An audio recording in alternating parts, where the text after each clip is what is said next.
There's nothing like fall in Grand Valley's Arboretum. Crunchy leaves, fresh breeze. Follow me into another episode. We'll be talking about myths and legends, history, and creative expressions on this episode of Nature Girls. Oh, hey there. I'm Hannah. I'm Marissa. I'm Lilly. And I'm Megan. Welcome, kids. Here we are today at Grand Valley's Arboretum. Do you know the history of it? If not, I'm going to share. Sources say Grand Valley's Arboretum was established in 1990 as an environmental program that called for 1 tree to be planted for each ton of paper the university recycled. In October of that year, 33 trees were planted on only 2 acres of Allendale's campus.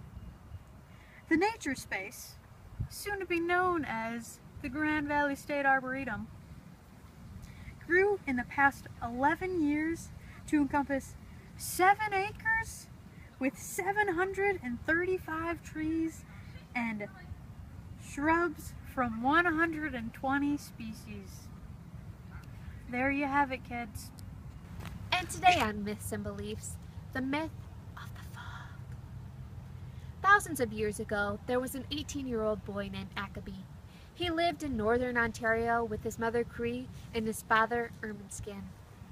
Ackaby was special because he was born to be a true and powerful leader one day. He enjoyed walking through the forest every day along the waterside while playing his recorder. He enjoyed the peace and tranquility of the water, hitting the rocks, and would occasionally sit there for hours just watching till sunset. The sun spirit and the ocean spirit would watch over him and greet him with lots of warmth and serenity to take pleasure in. One day, Ackaby was out by the water enjoying the calmness and sweet sound of his recorder. He began to feel like he was being watched, and out of curiosity, he slowly turned around. He quickly noticed that there were big red eyes glowing from the shadows of the trees staring at him. He started to run alongside the water as fast as he could. He looked behind him and found a coyote chasing after him with hunger in its eyes. The sun spirit and the ocean spirit both wanted to help the boy survive. He gave them joy to their lives. The 2 spirits came with the solution to hide Ackaby. The sun spirit released a lot of its powers of heat, while the ocean spirit let its guard down, allowing the sun to absorb its bounties. This created a cloud that floated very close to the ground, not only in the sky, allowing Ackaby to be hidden from the coyote. The moist cloud clogged up the coyote's sense of smell, and it could not track down Ackaby's scent. Finally, that coyote gave up, and it wandered back into the forest to hunt a different animal. The sun spirit relaxed, while the ocean spirit put its guard back into position.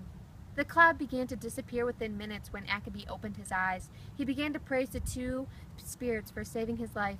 He then promised to the both of them that he would visit every day from then on out, and he did. From that day on, any time someone special was in trouble, the 2 spirits would follow their past and create the cloud and try to protect an innocent being. And now it's time for Creative Expressions. I will be reading from 3 poems. The first is View It From Afar by Emily Pinant. Watch volcanoes erupt in flame, spewing plumes of ebony smoke, lava bleeding from gaping wounds while giving birth to molten earth. Next is Twilight in the Pines by Chelsea Darling. Died down local traffic, no honking of the cars, desolate, departed streets, corralled in the bars. And now for Solitude by Lewis Carroll. Scarce heard beneath your arching trees, the silver-crested ripples pass, and like a mimic brook, the breeze whispers among the grass. Here from the world I win release, nor scorn of men, nor footstep rude, break in to mar the holy peace of this great solitude. But when the bitter hour is gone, and the keen throbbing pangs are still, O sweetest then to couch alone upon some silent hill. Thank you.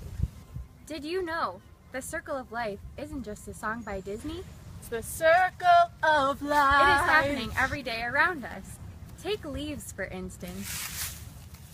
When green, they collect nutrients from the sun through their chloroplast, containing chlorophyll, that houses the process of photosynthesis. In autumn, the leaves start to die off so that the trees can survive through winter. Piles of leaves start to accumulate, and while they may be fun to play in,